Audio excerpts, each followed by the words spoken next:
سلام به کانال من دوستان، خوش آمدین. امیدوارم روز خوبی داشته باشین. بریم با هم یک ساندویچ وجتریان با سیب زمینی درست کنیم. کارمون رو با پخت سیب زمینی شروع میکنیم. 4 تا سیب زمینی رو میپزیم. وقتی سیب زمینیمون سرد شد با مشر اون رو له میکنیم. یه قابلمه گودو روی حرارت گاز قرار میدیم. ظرف که داغ شد روغن رو میریزیم. داغ شدن ظرف مهمه، چون وقتی ظرف اندازه کافی داغ بشه مواد غذایی به ظرف نمیچسبه. یه مقدار روغن از حد معمول بیشتر میریزیم، چون سیب زمینی ها روغن رو جذب خودش میکنه. به روغن داغ زیره رو اضافه میکنیم.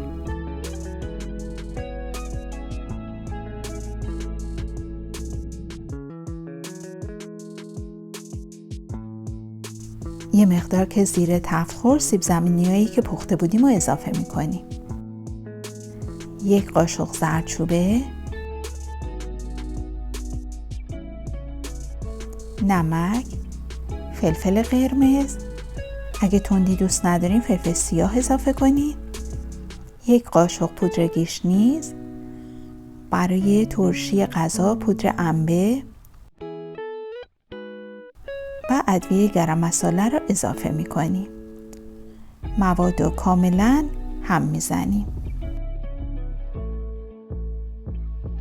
2 قاشق آب اضافه میکنیم تا طعم و مزه ادویجات به خورد سیب زمینی‌های پختمون بره. به همین راحتی سیب زمینی زیره‌دار ما حاضر شد.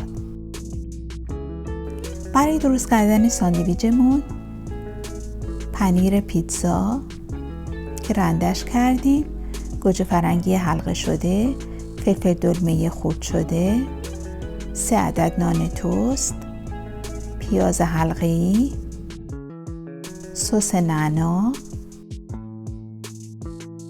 کره آب شده، سیب زمینی‌هایی که پخته بودیم، نمک و فلفل و آبیشن احتیاج داریم. اول یه مقدار کره آب شده روی نون توست میمالیم.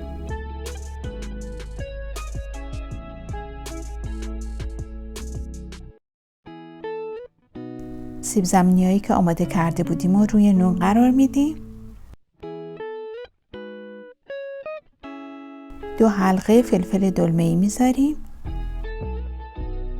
نون توست دوم رو روی مواد قرار میدیم. یه مقدار با دست فشار میدیم. سس نعنا رو روی نون دوم میریزیم. چند حلقه گوجه فرنگی اضافه میکنیم. نمک و فلفل روی گوجه ها میپاشیم. روی اونو چند حلقه پیاز. در آخر پنیر رنده شده رو اضافه میکنیم. روی پنیر کمی پودر آبیشن میریزیم. توست سوم رو روی مواد میذاریم، با دست کمی فشار میدیم. مایتابه رو میذاریم داغ بشه. مقدار کمی روغن میریزیم. ساندویچ رو توی تابه داغ قرار میدیم. با شعله کم اجازه میدیم یک طرف ساندویچمون سرخ بشه. با کفگیر کمی فشار میدیم تا مواد درون ساندویچ به هم بچسبه. بعد ساندویچ رو برمیگردونیم تا طرف دیگه‌اش هم سرخ بشه و رنگش قهوه‌ای طلایی بشه. ساندویچمون رو توی یه ظرف روی کلم‌های سفید و بنفش باریک بریده شده با سس مایونز و خردل سرو می‌کنیم.